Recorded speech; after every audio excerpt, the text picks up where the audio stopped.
Thank you.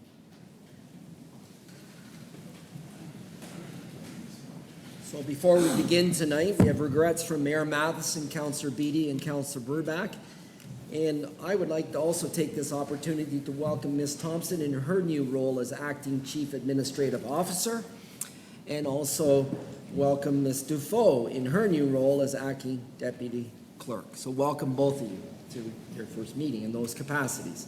So whenever you're ready, Acting Clerk. Through you, Deputy Mayor, are there any declarations of pecuniary interest, and if so, please state the general nature thereof. Seeing none. Item 3 is adoption of the minutes, that the minutes of council dated July 22nd be adopted as printed. And that's moved by Councillor Henderson, second by Councillor Vasilakos. Any concerns with those minutes as printed? Seeing none, all in favor? And that's unanimous. Item 4 is adoption of the addendum, and there is no addendum to be added to this evening's agenda. Thank you. Moving on to Section 5, report of the Committee of the Whole in camera session. And at the July 22nd session, a matter concerning a release from agreement of purchase and sale of Lot 20 in the Wright Business Park was discussed with a staff recommendation that Stratford City Council authorize the repeal of Bylaw 37-2019. So mover for that staff recommendation, moved by Councillor Ingram, second by Councillor Vasilakos. Discussion? Seeing none, all in favor? And that's unanimous. Item 5.2, just prior to this evening's meeting, an in-camera session was held to consider 2 items relating to personal matters about an identifiable individual, including municipal employees or local board employees. And at the meeting, direction was given on both items. Thank you. Section 6 is hearing of deputations and presentations. Item 6.1 is a presentation by the Stratford Public Library, and there is a motion that the presentation by Julia Merritt regarding the impacts of the provincial budget on the library be heard. Councillor Henderson will move that, and second by Councillor Ingram. All in favor? And that's unanimous. Welcome, Ms. Merritt.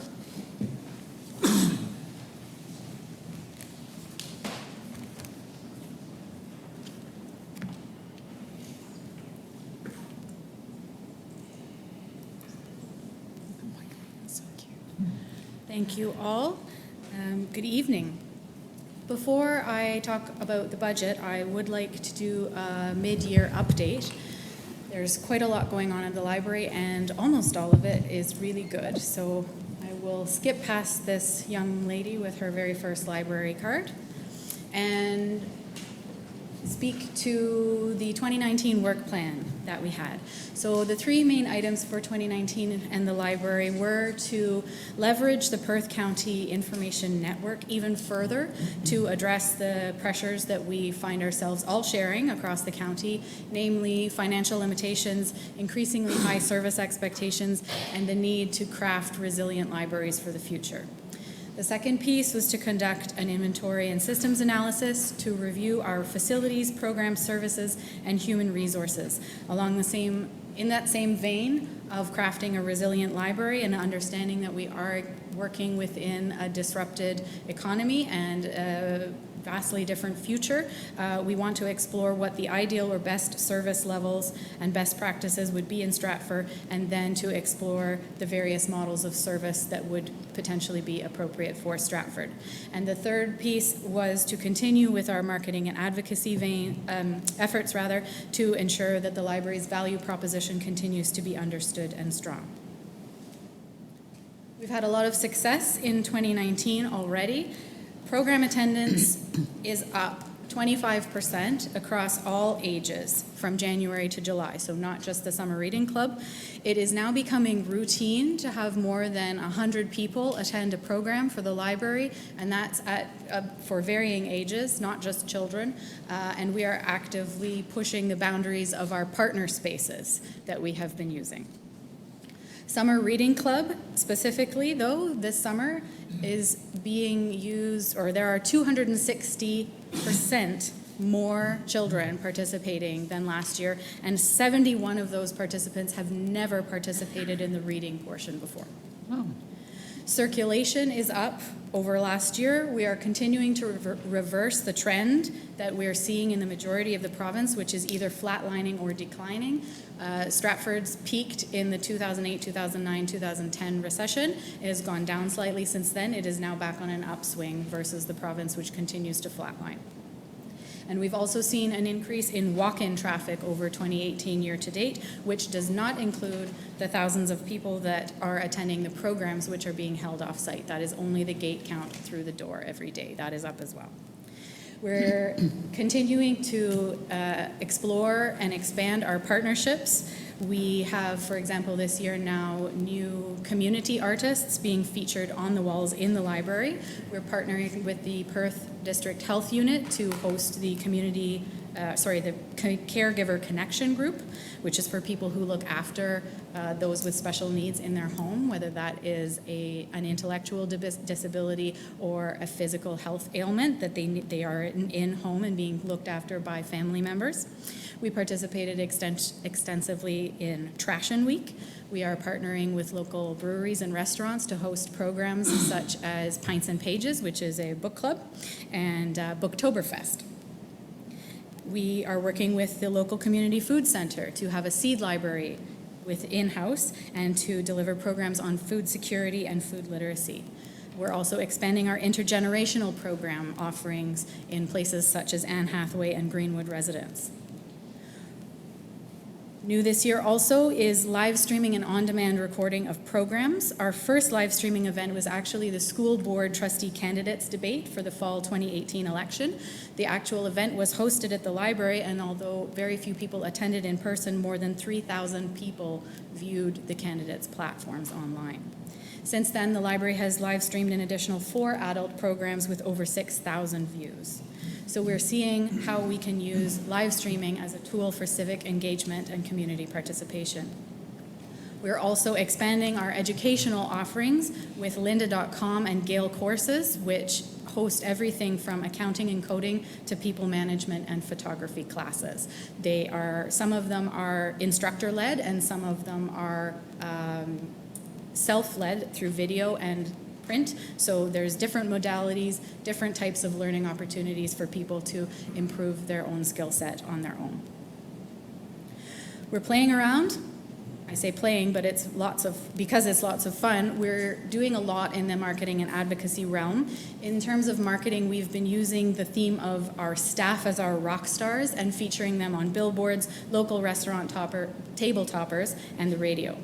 Provincially, the Stratford Public Library is working with the Federation of Ontario Public Libraries, which is our provincial advocacy body, on the interlibrary loan file, on development charges, and in relationship building with the government. Multiple staff from Stratford Public Library are also being invited to collaborate with Western University and assist with the development of the teaching and curriculum programs in the library science program. And reports and inquiries from the field indicate that the library sector is paying attention to what Stratford is doing. We were also recognized this spring with the Chamber of Commerce's Award for Innovation. Now to the wrinkle. In April 2019, the provincial budget did reduce its funding to the Southern Ontario Library Service, which was is the provincial agency that delivers training and services to all of Ontario's public libraries. This is the agency that provided the interlibrary loan delivery service. This was a no-cost program that the Perth County Information Network members used to share the collections between all 5 member libraries. We also use it to share the collections with the rest of the province. So in 2018, we moved nearly 80,000 items between the county and the province. The proposed solution, or not the proposed, the solution from the province now is for libraries to use the Canada Post Library Materials rate to ship materials. For PCIN, this would pose an annual postage cost of over $150,000, not including staff time. However, the PCIN board has drafted a solution that it is incorporating into the 2020 budgets for SPL and the other libraries. Its solution will be to purchase its own van and staff it. The board is anticipating that the initial capital cost will be funded by PCIN and that the budget impact will be limited to the shared annual operating cost. And to give you a rough idea of what that looks like, the initial capital portion for Stratford would be a maximum of $25,000 with an annual operating cost of just under $10,000 for Stratford. Looking ahead in 2019, we have a number of initiatives that we will continue to roll out. First is the Wi-Fi hotspot lending. In partnership with Festival Hydro and the Stratford Perth Community Foundation, we'll be lending out 10 Wi-Fi hotspots to the public so that we can increase digital accessibility to Stratford. We have over 2,000 uses of the free public internet at the library every month, so we know that there's a demand, and we also know, according to ECDEV Canada, that half of households that make less than $30,000 a year do not have access to internet in their homes. So we know that there is a need in Stratford based upon the numbers here. The other piece we're going to be working on is implementing a piece of software called Collection HQ through PCIN, which should leverage at a minimum somewhere between 10 and 20% increase in performance out of the existing collection funds. So that's going to significantly improve the service across the county and reduce the gap between the undersized collection and the diversity of need that we're seeing. And finally, we're going to continue to do data gathering. As I said before, the library is very aware that it's operating in a disrupted era, and we know that in order to be prepared for the future, we need to do some data gathering and some planning so that we can continue to be resilient.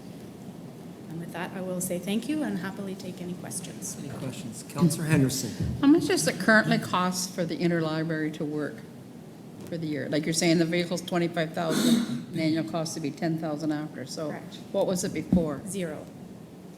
Oh. Okay. Any other questions? I guess I just want Councillor clarification then. How much did the government cover? So the program for the province to do, it moved over 700,000 items within Right. the province. That program cost the government $1.2 million. And do you know what our percentage in our area would have been? No, they didn't Break it down. assign it. It was Okay. simply a provincial service, and the service went where it was needed. And so the government has committed to providing a partial postage reimbursement of $340,000 to be divided between approximately 300 libraries. So it will be a minimal budgetary. So basically, this cost has got downloaded to the municipality. Correct. Okay, thanks. Any other questions? Seeing none, Julia, thank you very much for the presentation. Thank you. And more importantly, thank you to your staff. They do an amazing job on that footprint, and you meet all demographics in our city, so thank you very, very much. And please take that back to your staff. Thank you. Thank you. Deputy Clerk, whenever you're ready. Moving on to item 6.2, presentation by the Stratford General Hospital, that the presentation by Andrea Page and Andrew Williams be heard. And that's moved by Councillor Gaffney and Councillor Clifford. All in favor? And that's unanimous. Welcome.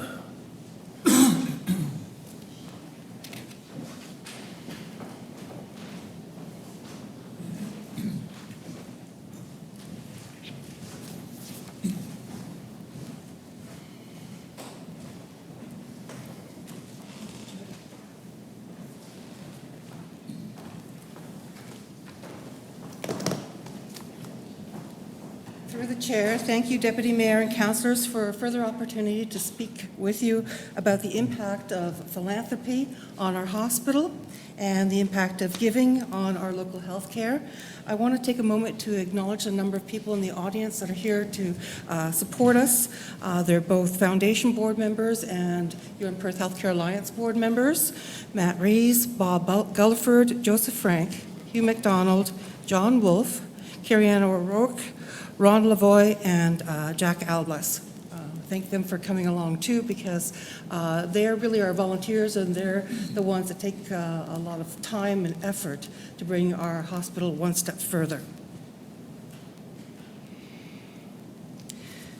Now, many of you have seen firsthand, and a number of you have been involved in some tours that we've done on the hospital about what our hospital is about, what our needs are, and also the impact that we have on our general public. And one of the things that we want to talk about is the fact that we need to have continued investment in our hospital and continued investment in technology, in our people, to keep us strong. So we're coming forward today in a position of strength and a position of gratitude. And our strength is through our community. I really wanted to focus on our strong community support. We've just recently done a feasibility study where we involved 60 individuals from Stratford and area, major donors, industry leaders, business owners, and key individuals who've had care at our hospital. And we asked them a number of questions. And one of the key things that came forward was that they really saw our hospital and our foundation as an anchor in the community, that the hospital is a point of pride, that high quality and compassionate care is close to home is an overarching theme and something that they wanted us to focus on, and that our hospital and our foundation are identified to have strong leadership, but also that we're a trusted charity, and that's key.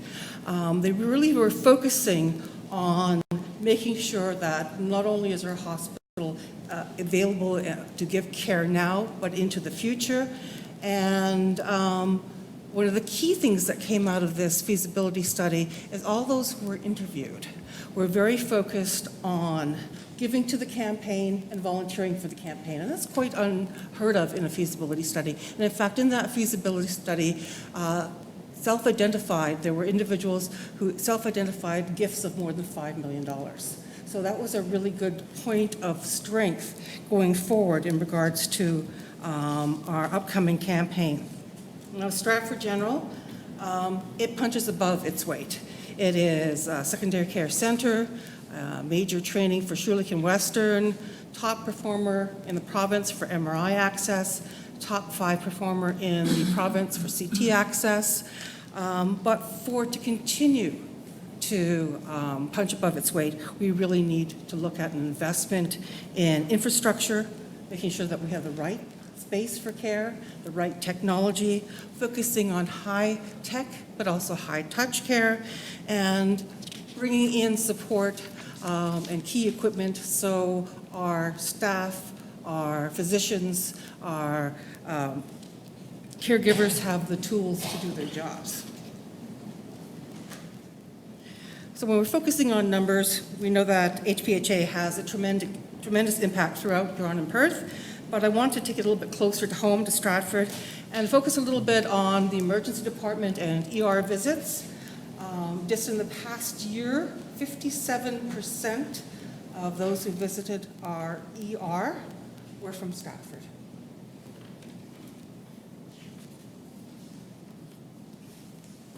Again, talking about strength and gratitude, I wanted to focus in on the strength and giving of our community. Since 1983, we've had over 235,000 gifts from almost 47,000 donors, totaling over $61 million. Tremendous support from the communities we serve. And a good 16% of that support has been from the city of Stratford. Just looking at different campaigns that you've supported, you've always been there for us. And our biggest campaign was our Heart and Soul campaign. That was a $20 million capital campaign. We exceeded the goal on that, and the reason we exceeded the goal on that was 25% of our goal was given by the city of Stratford. It was a tremendous $5 million gift, but it wasn't just the $5 million that you gave us. It was the catalyst for so much more. It was the catalyst for lead and pace-setting gifts from others, and it also was the catalyst to other municipalities. And they gave another $2.7 million because you were in the lead, and they were following your lead. So your giving has had tremendous impact. And we wanted to say thanks for always being there. That tradition of support you've always been there, and your support really is the strength of our hospital. But you don't stand alone in your generosity, and I wanted to just take a little excerpt out of a presentation by KCI and their major fundraising company. And they have a full report on municipalities and their support of hospitals. And if you're interested in that report, just send me an email and I'll make sure you get the full report. It's about 25 pages long, but I took some excerpts out just to underline some recent support to local hospitals within the Southwest Ontario border area. So we're looking at St. Thomas Elgin, $13 million goal, $3.5 million from each St. Thomas and the County of Elgin. We're also looking at Cambridge Memorial, a $50 million goal, $14 million gift from both Cambridge and Waterloo. Groves Memorial, they had a $20 million goal, $5 million from Wellington County. So you can see that municipal support is an absolute key to hospital success throughout all of Ontario.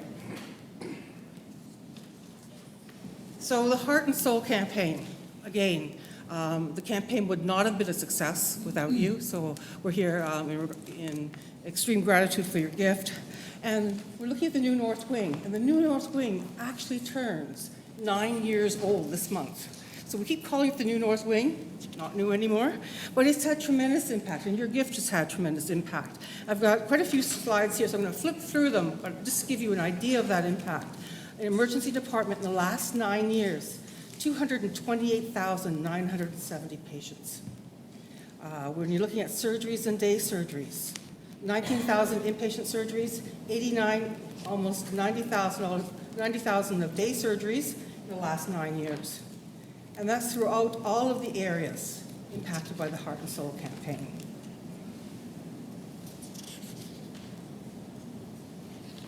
And that tremendous support has had true impact. So our hospital impacts thousands of lives yearly, and you can see that by all those slides and all those numbers. But really, it's focused down on the single patient and the single family. And I believe probably every one of you in the past 9 years have either come through our hospital or has had a family member who's had care and been impacted by our hospital. So it becomes really personal, and some of you have shared your stories with me, and they're quite potent. And I always share my story that 3 out of the 4 members of my family wouldn't be alive today if it wasn't for Stratford General. So that's the kind of impact that we have on people throughout our community. And when I connect with the donors, I ask them, what is the most important thing to you about our hospital? What is the one single most important thing to you? And they say that care is there when I need it. And I want to take a moment to say to all of you, to the City of Stratford, that you have been an important partner in this because you've helped us ensure that care was there when they needed it. So we really can never say thank you enough to you.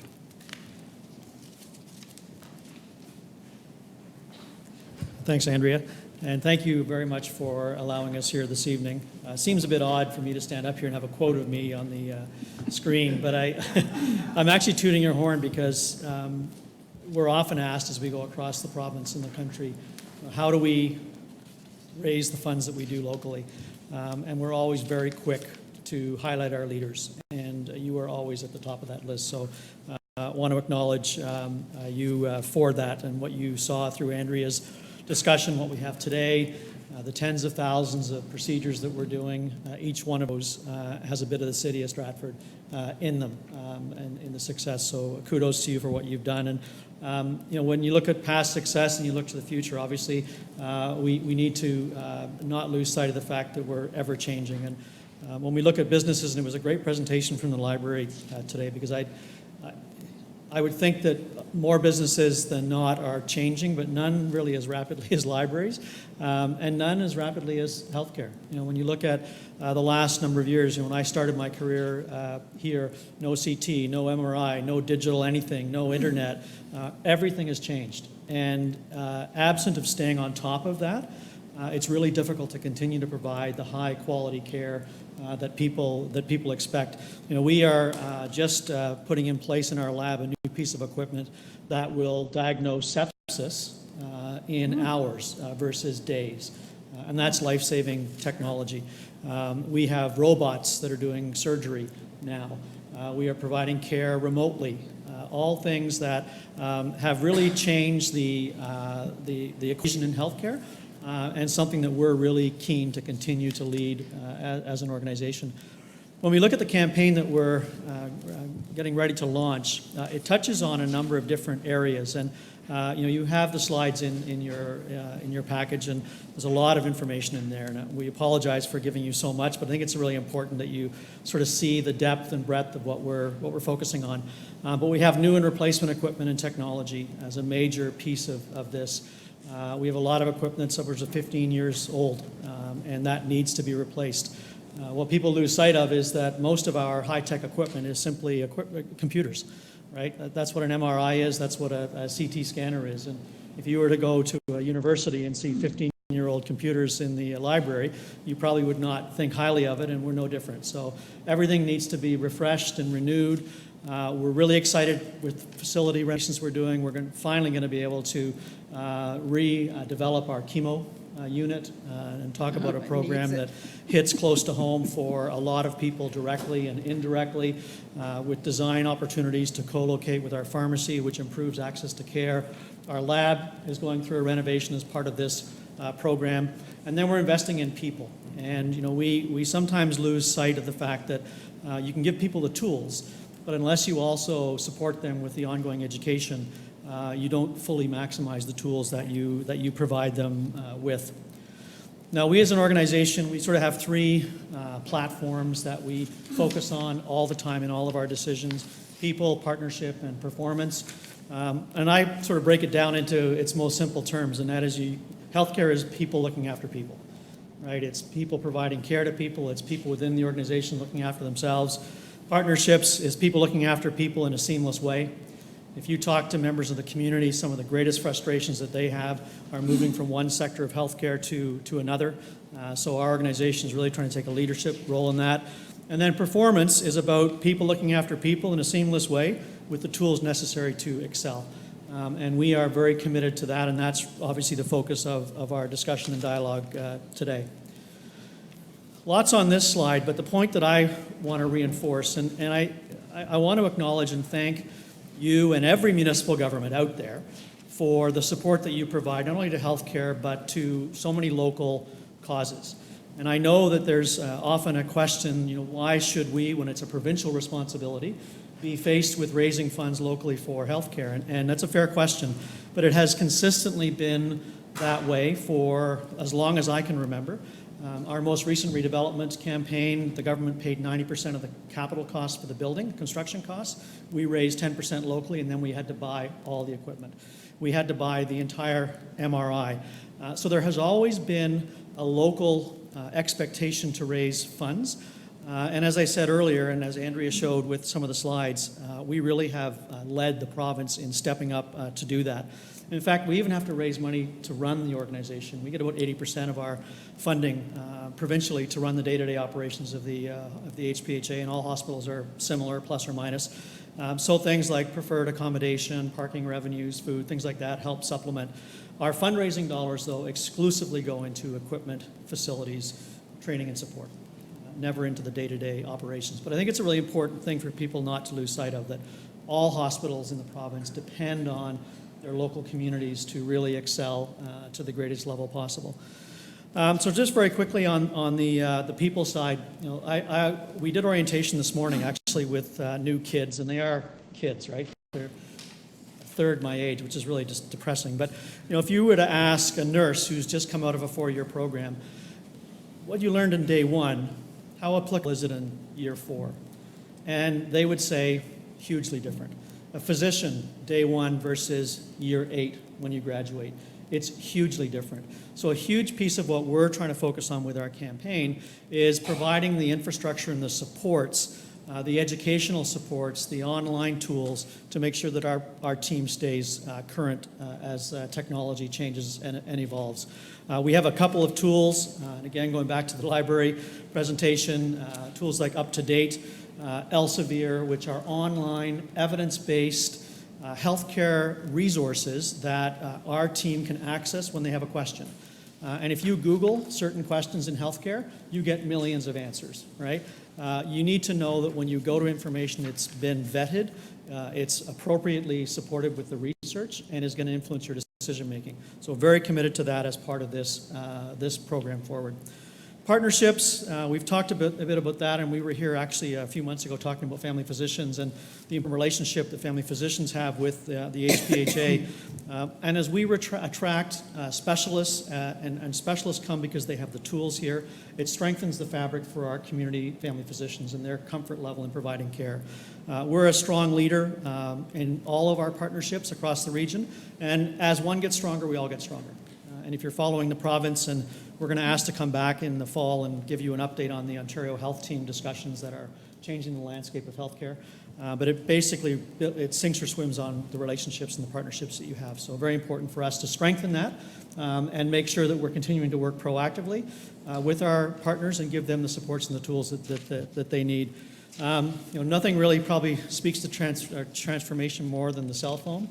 I remember when we first moved up here in 1991, Danielle drove up in a snowstorm, and she remembers to this day. She came off the highway, and the road disappeared, and a person went by, and she stuck on the taillights of that car and said, well, I'm going wherever that car's going, and came into town here, and the only vehicles on the road were what?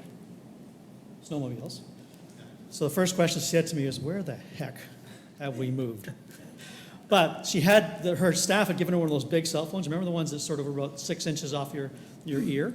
And now everything is virtual, right? And that's really what we deal with day to day in all the technology and all the tools that we deal with. From a performance point of view, just very quickly, touched on these a little bit already. When we succeed in this campaign, we're going to have a refreshed and renewed cancer program. Digital imaging will be current state. Operating room will be providing the technology to maximize the procedures that we do. We'll have the tools at the physician and the staff's fingertips to learn and evolve and adapt. And our lab will be providing world-class supports for the population. My last slide here is a couple of quotes from two of our docs, Laurel Moore and Kevin Lefebvre, and they both send their regrets, unfortunately, for this evening. Laurel's a local family physician and is our chief of staff. And she's speaking to the importance of chemo, the importance of ensuring that we have the tools available for our staff. And Kevin speaks to the OR and the surgery program.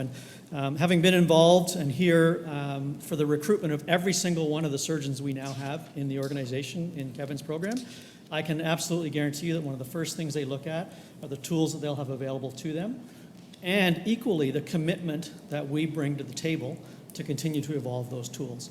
And I'll finish with the doctors just by saying that you always put your money where your mouth is. In our last campaign, we had 100% participation of our physician group in the campaign because they get it.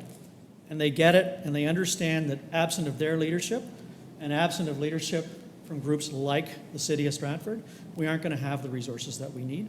And we're only able to do it because of the support that we get from yourself. So thank you ever so much. And now to the grand finale. Yes. Thanks for building me up there, Andrew, and thank you to Council for having us here this evening. By way of introduction, my name is Paul Rolston. I've been a community pharmacist in Stratford for 33 years. I've been a member of the Foundation Board for 14 of the last 17 years, and as of June of this past summer, I became chair of the board of the Stratford Foundation Board. So healthcare is very important to me, and providing the best quality of healthcare close to home is something that I'm committed to. I'm very excited by the project we're planning to undertake and the impact that it will have on Stratford and the surrounding communities. But we can't do it without you. As Andrea and Andrew both said, the city commitment is the catalyst for campaign launch and also for securing the support of other municipalities. We respectfully ask for $5 million over 10 years in support of our $30 million plus campaign. As we prepare to end our presentation, I'll ask Andrea to share with you a video which is titled, "Without You, We Have Nothing."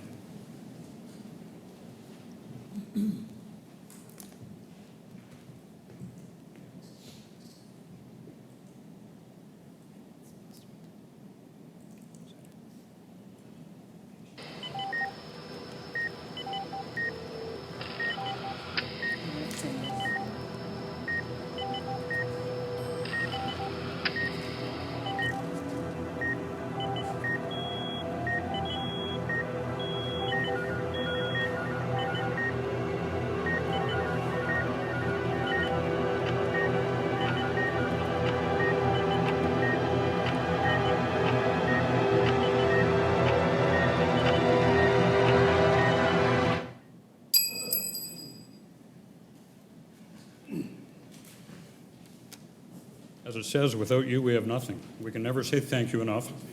Thank you on behalf of the Stratford General Hospital side of the Here in Perth Healthcare Alliance, Stratford General Hospital Foundation, and the people of the city of Stratford. Any questions by council? Councillor Clifford. I'd like to put a motion on the floor that we've heard the request from the Stratford General Hospital Foundation to the 2020 budget. Is there a seconder for that? Councillor Gaffney will second that. Any further discussion? Before I call the question, though, I want to thank Andrea, Andrew, and Paul for your presentation and once again for the work of your team. The amazing medical service, and Andrew, you mentioned the word care. Certainly the care that comes from the Stratford Hospital. Stratford General Hospital, as it was in one of the slides, the best of the best in the province. So thank you very much for the presentation. Question? Well, I just want to say that I'd like to thank you very much for taking the time to have some of us counselors come for the tour, because I never knew before that all the equipment comes from donation money. I just assumed, like I guess most of the people in the public did, that government provides it and, you know, takes care of all that. I was really surprised by that. And I was a little bit torn when I went through the cancer care section, and my first words I remember saying was, boy, does this need updating. You know, I forget, like I grew up in that neighborhood and I was used to going to the hospital, and you know, because a lot of times when I go, and whether it's to get a mammogram or go to emergency or that, it's in the newer section. You forget there's that older section of the hospital that needs to be fixed and updated. And we got taken through where they're doing lab work and all the different things. And this is going to be a very important campaign. And I'd like to thank you for taking the time to actually come and explain it to us in the public, and to continue to update our hospital. It's very, very important. Thanks. Thank you very much.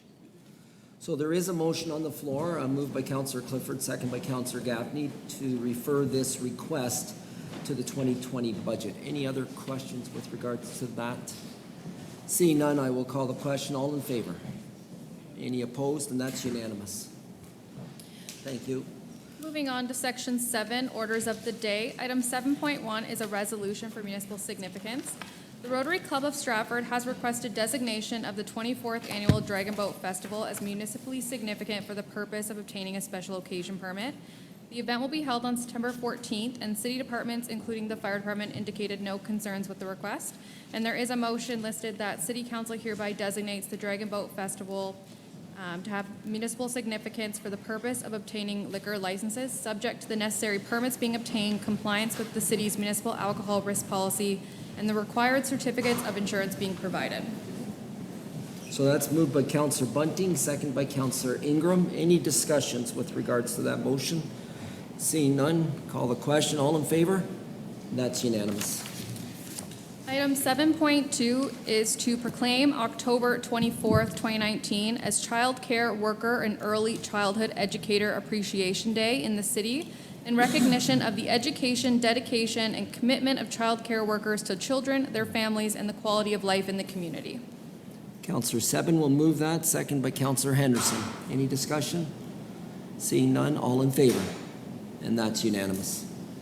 Item 7.3 is correspondence advising the 71st annual meeting of the Perth County Municipal Association will be held on November 20th. Members of council and staff wishing to attend are asked to make arrangements through the CAO's office. Thank you. Item 7.4 is a proclamation to proclaim October 2nd as Wrongful Conviction Day in the city of Stratford. And that's moved by Councillor Bunting, second by Councillor Gaffney. Any discussion? Call the question. All in favor? And that's unanimous. Item 7.5 is an acceptance of tender with a staff recommendation that the capital budget for the replacement of the cemetery loader/backhoe be amended to $123,129 with all funding from reserve, and that approval of the low bid from Strongco Limited Partnership in the amount of $136,730, including HST, for the supply and delivery of one four-wheel drive industrial loader with backhoe be approved.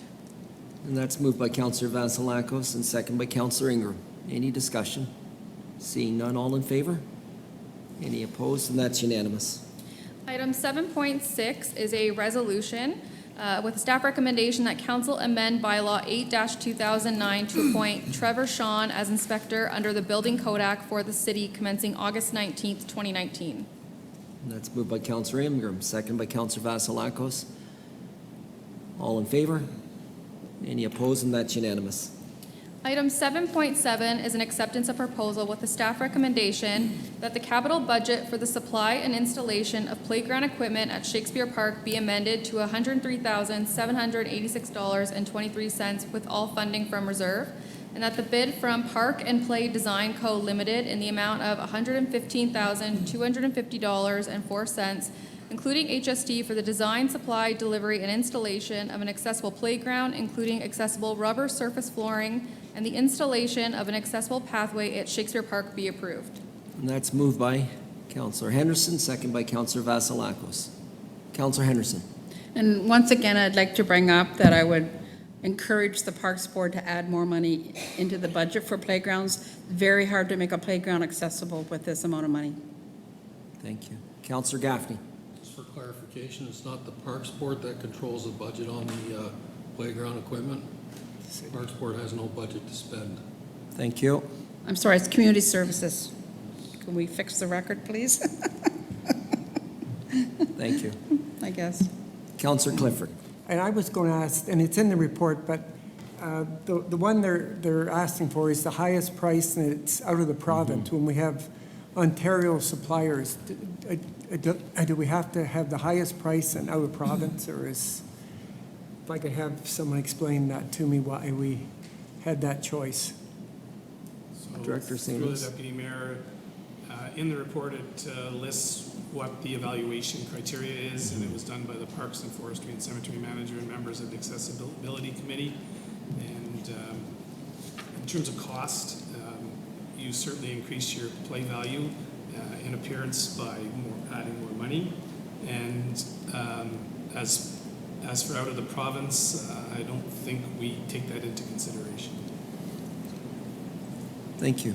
Councillor Henderson. I can say that I sit on the site plan review with the Accessibility Committee, and it was very hard because I believe we had five site plans, and we reviewed them all, and we looked at them all for whether, a child was in a wheelchair or whether they were blind or autistic or whatever, to try to find one that had the most features for that amount of money.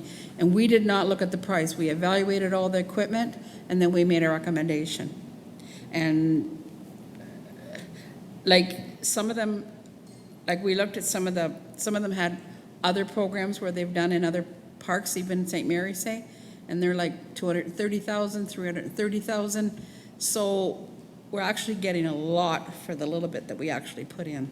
But, I recognize that we've got a big budget we have to do things with. But as I said earlier, I really would like to encourage that we can get a bit more money in that budget. To make it accessible, we only had one that had a ramp in it, and the ramp took you up to, and you just sort of played with some little dials. There was nothing for them to do. We need to make sure our parks are accessible and fun. So the accepted proposal has been moved and seconded. I will call the question. All in favor? Opposed, if any, and that's unanimous. Item 7.8 is a resolution with the staff recommendation that council authorize the conveyance of parts 2, 3, and 4 on Plan 44R-5639 from Spenny Holdings, Inc. to the city, and that upon conveyance of these parts, these lands be dedicated public highway forming part of Romeo Street South and part of Duro Street. That's moved by Councillor Gaffney, second by Councillor Vasilakos. Any discussion? Seeing none, all in favor? Opposed, if any, and that's unanimous. Item 7.9 is correspondence from Transport Canada, which conducts inspections to verify that certificate holders are in compliance with regulatory requirements. And on July 17th, the Stratford Municipal Airport was inspected and evaluated, and the surveillance team concluded that all areas were in compliance. And this is for the information of council. Thank you, and congratulations to Andy Woodham and his team at the airport for their work. Thank you. Item 7.10 is correspondence from the Office of the Fire Marshal and Emergency Management, which reviewed the documentation submitted by the city's Community Emergency Management Coordinator and determined that the city was compliant with the Emergency Management and Civil Protection Act in 2018, and this is also for the information of council. And once again, congratulations to Deputy Fire Chief Neil Anderson and his entire team for this success. There was no business for which previous notice has been given. Moving on to Section 9, Reports of the Standing Committee. Item 9.1 is the report of the Planning and Heritage Committee, and there are 3 items listed for consideration as follows. Item 9.1.1, that the request submitted by Markovitz Architects, Inc. on behalf of the JLB, Inc., the Bruce Hotel, for a right-of-way over a portion of the former Water Street Road allowance to provide driveway access to 3 parking spaces be filed. Item 9.1.2 is a plan of condominium that the City of Stratford, pursuant to the Planning Act, grant draft approval to plan of condominium 31 CDM-19004, subject to the conditions listed. And item 9.1.3 is also a plan of condominium that the City of Stratford, pursuant to the Planning Act, grant draft approval to plan of condominium 31 CDM 19003, subject to the conditions listed. And staff would like to note amendments have been made to some of the conditions following the Planning and Heritage Committee meeting, and the amendments have been highlighted for your review. Councillor Ingram, will you move that as chair? Thank you. I will. And seconded by Councillor Vasilakos. Any discussion? Councillor Henderson. I have a question, and I'm not sure it can be answered tonight. Is there a limit of how many condos can be in a city? I see a lot of people commenting about how it's getting harder and harder to be affordable to live in the city. And with adding condos on, it seems they're coming back all the time now because that helps the landlord or the person that owns the property to pay for the upkeep of it. Does anybody know if there's actually a limit or how you ensure that it's balanced in your city? I'll turn to the director. here. Through the chair, I'm not aware of any limits that are in place. Okay. Councillor Ingram. Just to assist, so in many municipalities, what they do is take the vacancy rate that is put forward by CMHC in their housing reports, and the vacancy rate, if it is above 3%, it depicts a healthy vacancy of rental units within the city. If it's below a vacancy rate of 3%, it depicts a lean amount of rental units within the city, and therefore, if you get condominium conversions, so existing buildings that have been rental for a number of years, that then the owner is applying to convert to condominium units, those applications start to be denied if it's below that 3% threshold, based on a number of different evaluation criteria. But that's what many municipalities use as their evaluation. Thank you. Councillor Henderson. Do we know what our rate is in the city? We'll turn to staff. Perhaps that's something we can bring back at a further meeting. Yeah, okay. Thank you, Councillor Henderson. Thanks. So the report of the Planning and Heritage Committee has been moved and seconded. Any other questions? Any other questions for that? All in favor? And that's unanimous. Thank you. Item 9.2 is the report of the Social Services Committee, and there are 5 items listed for consideration as follows. Item 9.2.1, that the preliminary report on the integration and transportation of employment services be received for information, and that the CMSM continues to work collaboratively to discuss future opportunities in regards to this. Item 9.2.2, that the new capital build project and Hathaway Public School site report be received for information, and that this initiative be referred to the 2020 budget process. Item 9.2.3, that report titled 2019 Approved Alternate Average Market Rent be received for information. Item 9.2.4, that council authorize the mayor, city clerk, and director of social services to execute the transfer payment agreement and other necessary documentation with the Ministry of Municipal Affairs and Housing as required for the purpose of participating in the Canada-Ontario Community Housing Initiative and Ontario Priorities Housing Initiative. And item 9.2.5, that the report titled An Update on Ontario Works Caseload and Targets 2018 be received for information. Councillor Henderson, will you move that as chair? Thank you. And second by Councillor Seven. Any discussion? Seeing none, all in favor? And that's unanimous. Item 9.3 is the report of the Community Services Committee, and there are 2 items listed. Item 9.3.1 is the cemetery bylaw and fees, that they be approved as revised, and that council approve the fee schedule for 2019, 20, and 21. And item 9.3.2, that the Community Services Department revise fees and charges for 2020, 2021, and 2022 be approved, with the exception that the child and student rates for transit, public swimming, and public skating admissions be frozen at 2020 rates for years 2021 and 2022, and that the bylaw be updated. As Vice Chair, Councillor Seven, would you move that? Thank you. Second by Councillor Gaffney. Discussion. Seeing none, all in favor? Any opposed? And that's unanimous. Section 10 is notice of intent. There was none scheduled. Moving on to Section 11, reading of the bylaws. There are 9 bylaws listed as follows. Item 11.1 is to amend the cemetery bylaw to make housekeeping amendments. Item 11.2 is to amend the fees and charges bylaw to reflect amended community services fees, including cemetery fees. Item 11.3, to authorize the entering into and execution of a transfer payment agreement with the Ministry of Municipal Affairs for the Canada-Ontario Community Housing Initiative and Ontario Priorities Housing Initiative. Item 11.4 is to repeal Bylaw 37-2019, authorizing the conveyance to Ontario Limited for Lot 20 in the Wright Business Park. Item 11.5 is to appoint a building inspector under the Building Code Act for the city. Item 11.6 is to authorize the acceptance of the tender for the 2019 cemetery loader backhoe project. Item 11.7 is to authorize the acceptance of the proposal of Park and Play for the design, supply, and delivery of the playground equipment at Shakespeare Park. Item 11.8 is to accept the transfer from Spenning Holdings, Inc. as a condition of site plan approval for 305 Romeo Street South.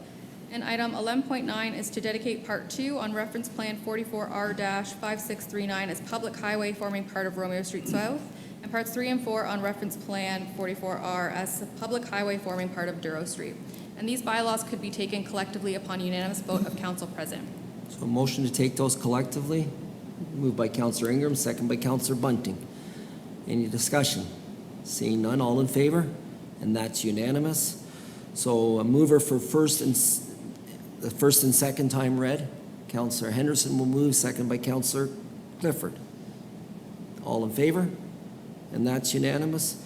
And your third and final reading, Councillor Gaffney, second by Councillor Vasilakos. All in favor? And that's unanimous. Item 12 is the consent agenda. Are there any items listed to be considered by council? Councillor Vasilakos. I'd like to consider supporting both the 106, which is a producer pay from Halton Hills, and also 106, which is the letter on amalgamation. I'd like to support both of those. Okay, so let's deal with CA-219-104. Seconder for that, please. Councillor Ingram will second that. Any discussion? All in favor? And that's unanimous. And then CA-219-106, and that's been moved by Councillor Vasilakos and seconded by Councillor Bunting. Any discussion? Councillor Vasilakos. I just want to point out that it talks in the letter a lot about rural communities losing their voice, but I will point out for the city of Stratford, a lot of the current amalgamations that are occurring, it means that a small urban voice is lost when you get amalgamated with a lot of rural areas, and we do actually risk an amalgamation losing some unique features of being, certainly from an economic development and community development perspective. So I think it's important that we retain some local control over these amalgamations. Point well taken. Thank you, Councillor Vasilakos. Any discussion on that item? It's been moved and seconded. All in favor? And that's unanimous. Moving on to section 13, are there any new business items? Councillor Clifford. I was going to ask, with the problem we had at the hub, at the transportation hub, is there a plan for security down there? Like on the transit hub there that we've had trouble with? Director of St. Louis. So in the new one, Yes. there is no security plan other than it is wired to have cameras. But other than that, there is, our drivers hit there every half an hour. And it is fairly visible being on Downey Street. And it'll be locked up at the end of the day and opened first thing in the morning. Any other items of new business? Seeing none, at this point, I will take a motion to adjourn to standing committees, and you can see that the next council meeting is August the 22nd at 6 p.m. in council chamber. Chambers, so moved by Councillor Gaffney and second by Councillor Seven. All in favor? Thank you very much. We're adjourned, and we'll start with Planning and Heritage and a 5-minute break, please.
Planning and Heritage Committee meeting to order. Are there any disclosures of pecuniary interest in the general nature thereof? Seeing none. Item 3 is subcommittee minutes there for your reading pleasure. We have no delegations scheduled. Item 5.1 is the proposed exemption to sign bylaw 159-2004. Mr. Dulovic, would you like to speak to that? Yes, through the chair. As in the report, we did get a request for the butchery to install a sign at the top of their building, and as noted, there would be, it's contrary in two of the clauses in that sign bylaw, one being it would cover up an architectural feature, and the second is that it would actually be above the first story. So staff did investigate. Did we look that would it cause any hardship? We didn't believe so because they can have a sign up at the first story, as the majority of the signs are not only in Market Square, but if you look throughout the downtown, the majority of, by far the large majority of the signs are simply stopped at the first floor. There are a few exceptions. And as well, you know, the applicant made the argument that there was a sign there back in the 1890s. We did check with our city solicitor. That's not a pre-existing condition that they can bring to today. Our bylaw was passed in 2004. There wasn't a sign above the second story back in 2004.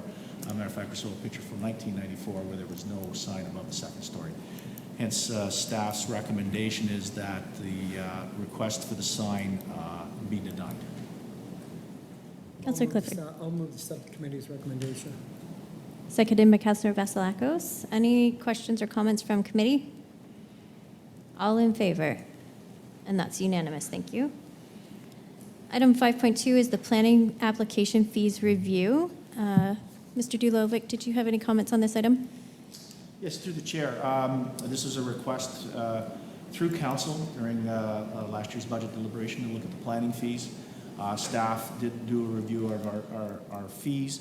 It was based on a model from Kingston where they looked at, we looked at staff hours, not just in the planning department. We looked at also clerk's department and other staff that are involved in planning applications, the amount of time that they spend, and that was all incorporated to come up with the fees that you see here before you today.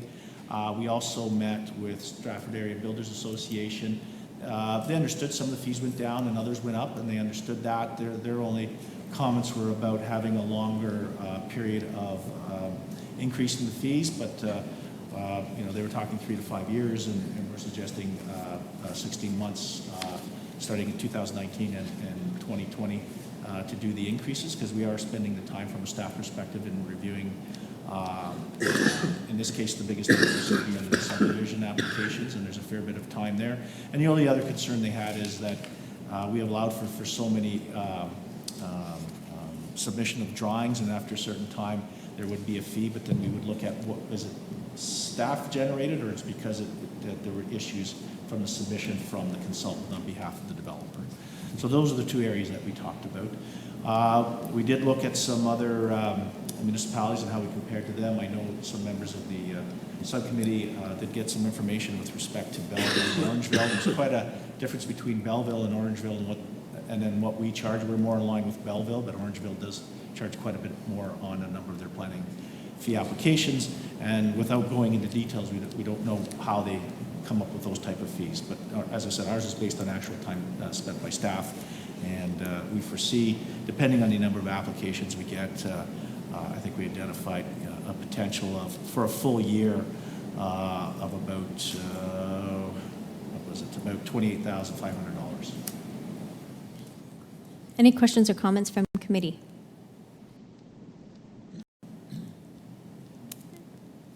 Councillor Gaffney? I'll move the recommendation. Thank you. Councillor Henderson seconding. Any questions or comments? All in favor of the motion? Thank you, that's unanimous. Item 6.1 is the demolition control bylaw. Mr. Dulovic, would you like to speak to this one as well? Yes, through the chair.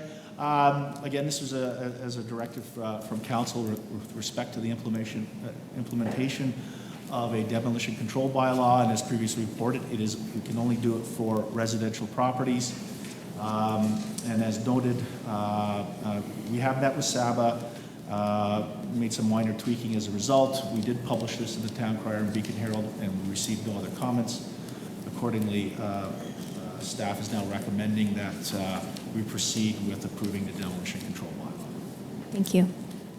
Councillor Vasilakos. I had a question about, I noticed that there's a timeline in the flow chart and a timeline of staff to review the initial demolition permit.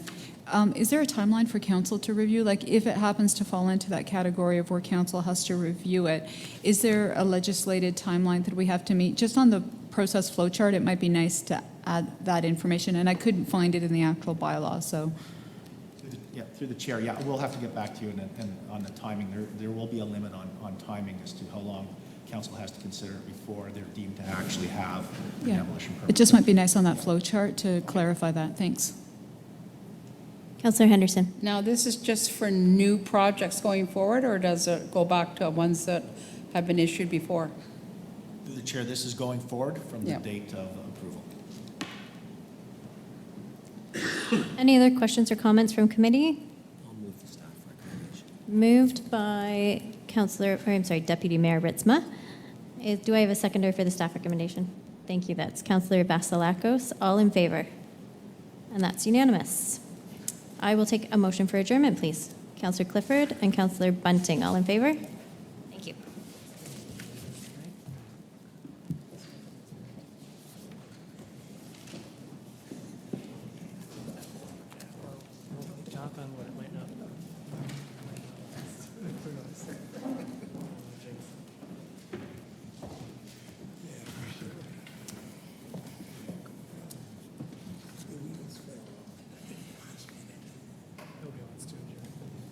Okay, I'd like to call the Infrastructure, Transportation, and Safety Committee to order. Are there any disclosures of pecuniary interest in the general nature thereof? Seeing none, item 3 is the subcommittee minutes. They're there for your review. Item 4, delegations, none are scheduled, so we'll move on to item 5, which is the report of the Manager of Engineering, and 5.1 is the closure of TJ Dolan. And Mr. Slovic, do you want to speak to that briefly? Yes, through the chair. As noted, we're requesting council to consider the closure of TJ Dolan Drive from St. Vincent Street to St. David Street St. David Street. And this is to start the public process.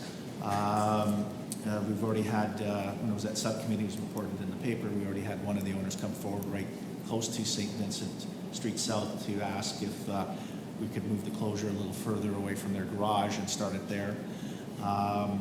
And so we'll take that as part of the public process. Once if council does approve going forward, we will have the official notifications to all the property owners that back onto TJ Dolan Drive, as well as the general public, and come back to council with any comments that we would receive on it. As noted, we looked at a number of options, and this section of TJ Dolan is not required for the road network to provide continuity.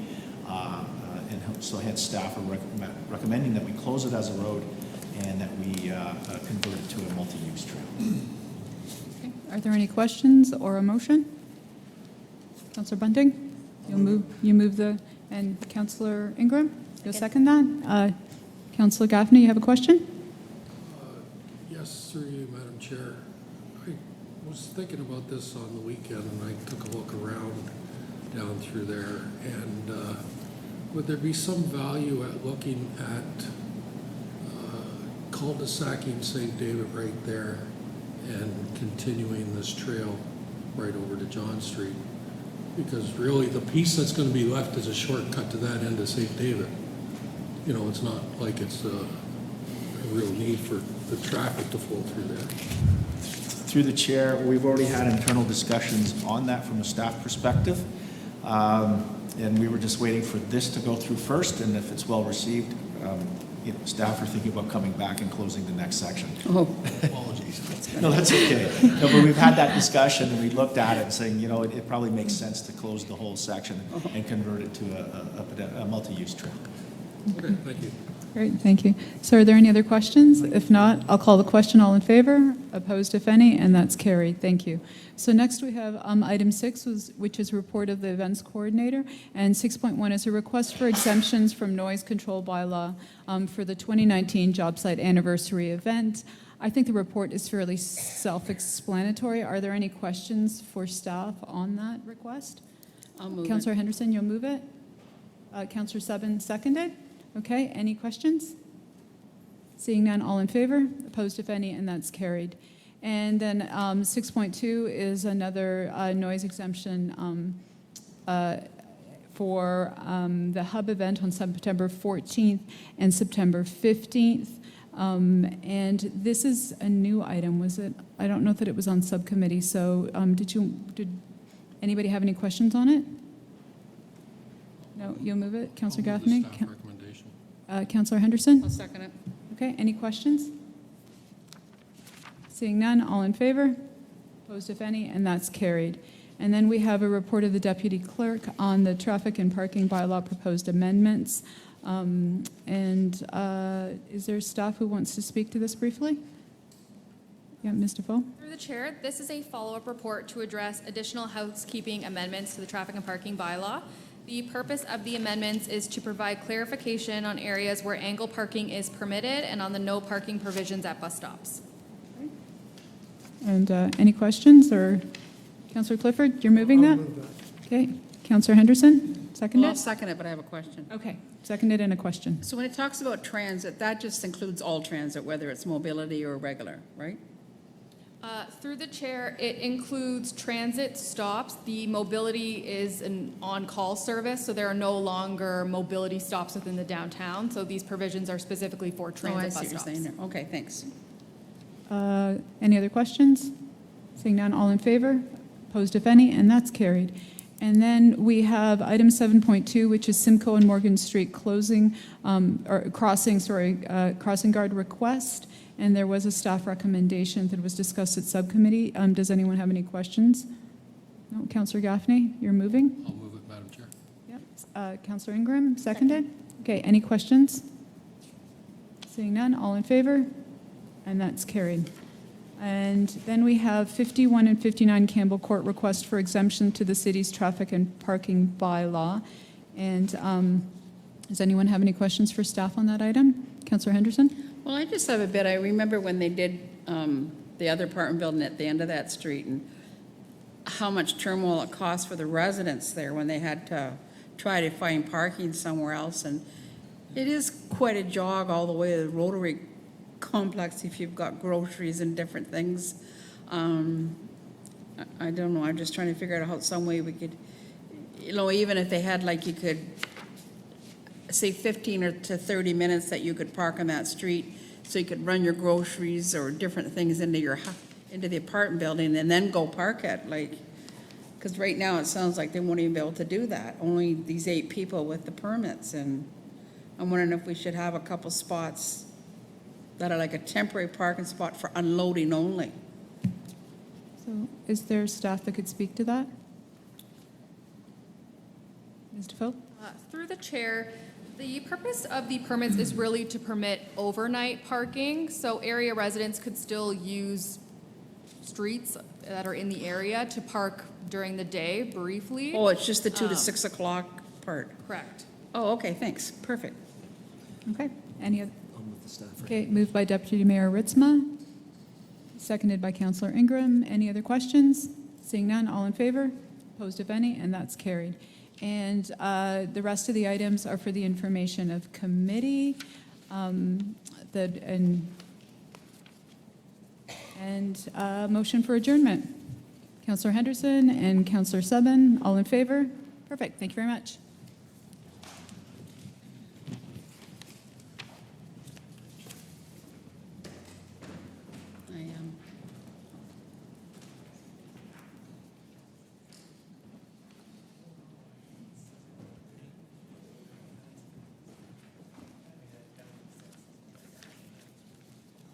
Evening, sir.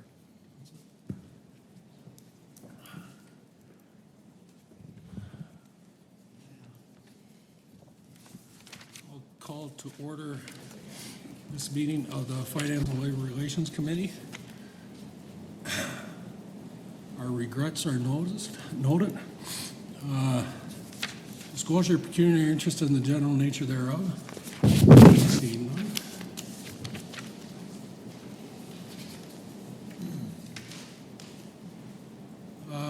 Item 3, subcommittee meetings, and enjoy the read, everyone.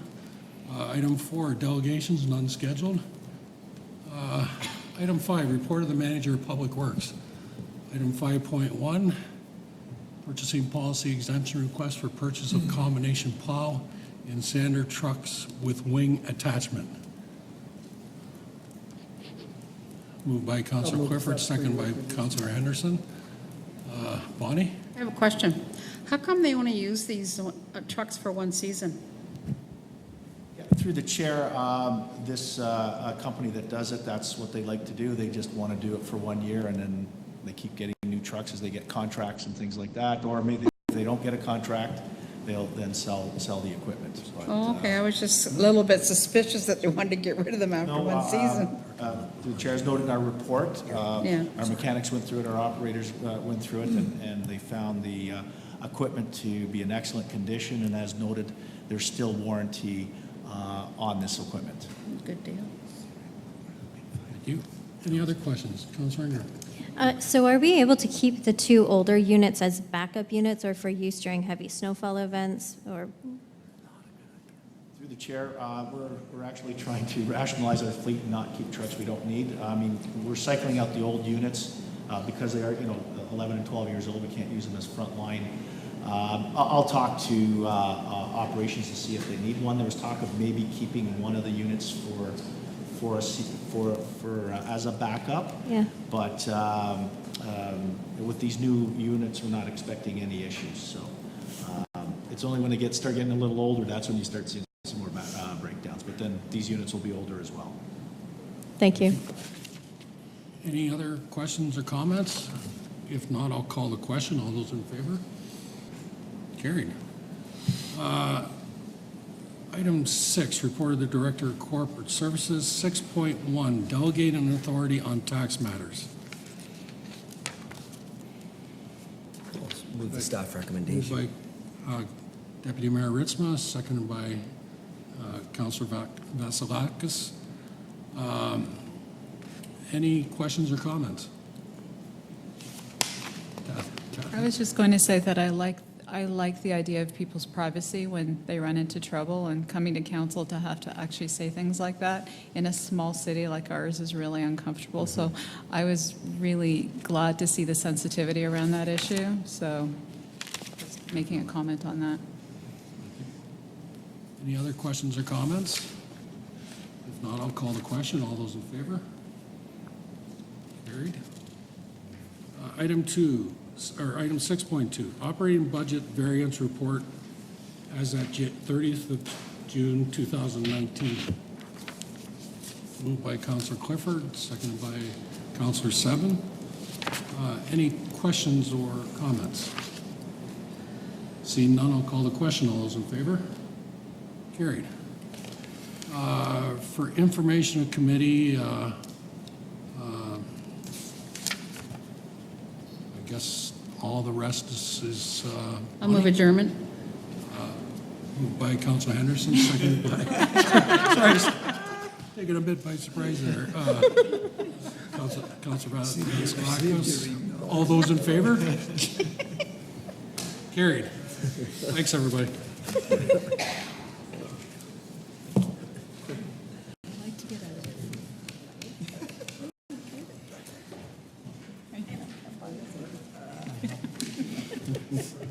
No, she can be quite pretty when she wants to be.